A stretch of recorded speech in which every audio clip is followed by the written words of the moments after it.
روس نے ایک بار پھر یوکرین میں قیامت ڈھا دی ہے اور اس کے دارالحکومت کیو پر بہت بڑے پیمانے پر حملہ کیا ہے۔ ساری رات بمباری جاری رہی ہے اور لوگ بہت زیادہ پریشان تھے، وہ شیلٹرز میں چلے گئے۔ پوری رات کیو اور اس کے اطراف سائرن کی آوازیں گونجتی رہیں، لوگ خوفزدہ رہے اور ہر طرف اپنی آنکھوں سے تباہی کے مناظر دیکھتے رہے۔ تباہی کا جو اسکیل ہے وہ اتنا بڑا ہے کہ خود زیلنسکی بھی چیخ اٹھا ہے اور اب یورپ سے کہہ رہا ہے کہ کسی طرح اس کو انٹرسیپٹرز دیے جائیں، ایسے میزائل سسٹمز دیے جائیں جس کے ذریعے وہ روس کے اٹیکس کو ناکام بنا سکے، کیونکہ اس کے پاس جو اب تباہی کی داستان روس رقم کر رہا ہے وہ بہت بڑے پیمانے پر ہے اور اس کو اب برداشت کرنے کی صلاحیت یوکرین میں نہیں ہے۔ میرا نام اظہر علی خان ہے اور آپ دیکھ رہے ہیں آج کی بات۔ بہت دنوں سے ایسا ہو رہا تھا کہ یوکرین روس کے اندر تک حملے کر رہا تھا، کئی روز سے حملے کر رہا تھا اور اس کے معاشی اہداف کو نشانہ بنا رہا تھا۔ ڈرون اٹیکس کیے جاتے تھے، آئل اسٹوریج فیسلٹیز کو اڑا دیا جاتا تھا، آئل ریفائنریز کو نشانہ بنایا جاتا تھا، اسی کے ساتھ ساتھ لاجسٹک ہبس کو پر بھی حملے کیے جاتے تھے اور اسی کے ساتھ ساتھ فوجی تنصیبات کو بھی نشانے پر رکھا ہوا تھا۔ اتنے بڑے پیمانے پر تباہی کا اسکیل دیکھنے کے بعد ولادیمیر پوٹن کی جانب سے اپنی فوج کو کہا گیا ایک ایسا کوارڈینیٹڈ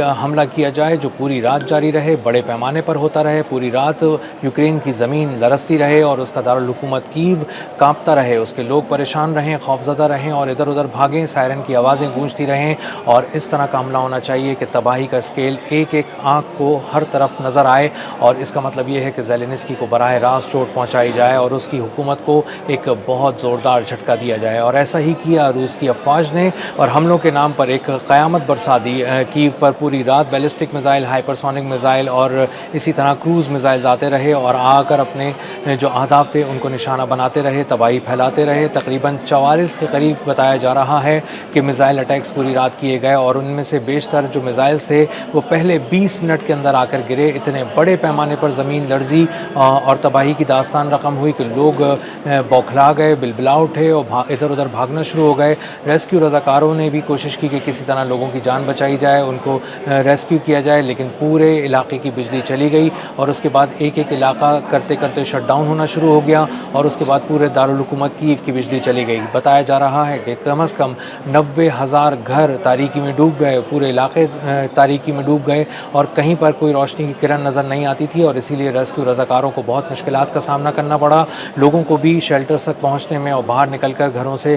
کسی محفوظ مقام پر جانے کے لیے بہت زیادہ مشکلات کا سامنا کرنا پڑا۔ میڈیا رپورٹس میں بتایا جا رہا ہے کہ تقریباً 268 ڈرونز، جس میں سے 100 جیٹ پاور ڈرونز تھے جنہوں نے بڑے پیمانے پر تیزی سے آ کر تباہی مچائی اور مختلف اہداف کو نشانہ بنایا۔ یہ اہداف صرف فوجی اہداف نہیں تھے، اس میں پولیس کا ہیڈ کوارٹر بھی شامل تھا، اس میں مختلف جگہیں شامل تھیں، بہت سارے شہری انفراسٹرکچر کو بھی اس میں نشانہ بنا کر تباہ کیا گیا اور اس سے اس کو نقصان پہنچا اور تباہی کا جو اسکیل ہے وہ اتنا بڑا ہے کہ ہر آنکھ نے تباہی کا منظر دیکھا۔ اتنے بڑے پیمانے پر تباہی ہوئی کہ پورے کیو کے لوگوں نے انتہائی کثیف دھواں اپنی ناک میں محسوس کیا اور ان کا دم گھٹنے لگا اور اسی لیے وہ ادھر ادھر بھاگنے لگے اور اس سے اندازہ ہوتا ہے کہ کتنے بڑے پیمانے پر تباہی پھیلائی گئی، نہ صرف کیو میں بلکہ اس کے اطراف کے علاقوں میں بھی۔ اسی کے ساتھ ساتھ روس نے ایک بہت بڑا اٹیک پلان کیا اوڈیسا میں اور مختلف جگہوں کے اندر، اور وہاں پر جو اس نے مسلسل اوڈیسا کو ایک اپنے نشانے پر رکھا ہوا ہے کیونکہ وہاں پر ایک بہت ہی اہم ترین پورٹ ہے، وہ پورٹ سٹی ہے اور وہاں سے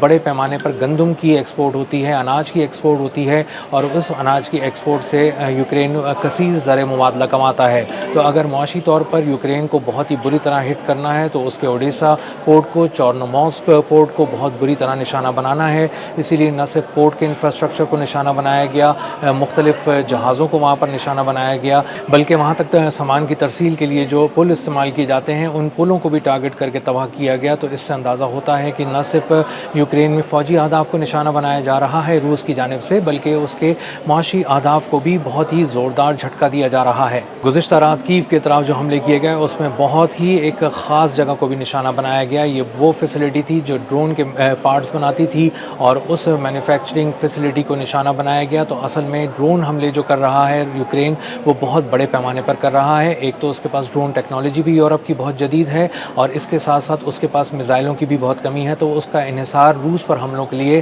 ڈرون پر بہت زیادہ ہے اور اس کے ڈرون کو اسی لیے ڈرون کی مینوفیکچرنگ سائٹس کو، اسٹوریج فیسلٹیز کو